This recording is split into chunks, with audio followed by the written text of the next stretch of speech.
Roger says his kids have actually been adopted by a grandfather without the father's permission. I'm not even sure if that's the correct term. Is there anything that Roger may be able to do? Well, in a situation like this where there's an adoption, both parents normally do have to consent to that adoption.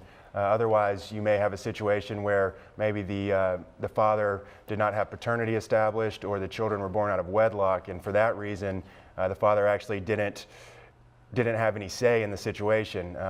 But typically the only way that a child can be adopted without the parent's permission is if a judge terminates that parent's rights and finds that that parent is not suitable.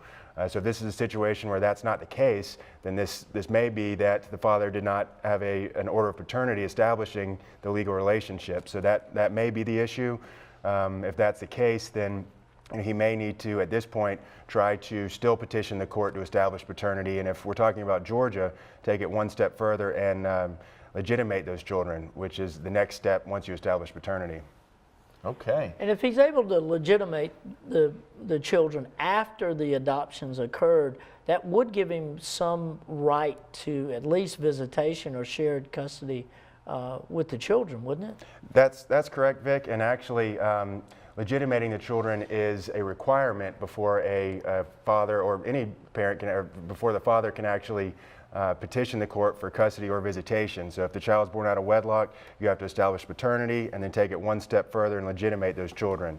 Luckily, you can do that in the same action these days. Yeah. And establishing paternity is establishing you're the real father. Paternity establishes that you're the biological father and establishes that you have a duty to pay child support for that child. But to actually establish your own rights to seek visitation and or custody, you have to go one step further and legitimate those children. So it is a two-step process in Georgia, but like I said, you can do that in the same action, in the same case these days.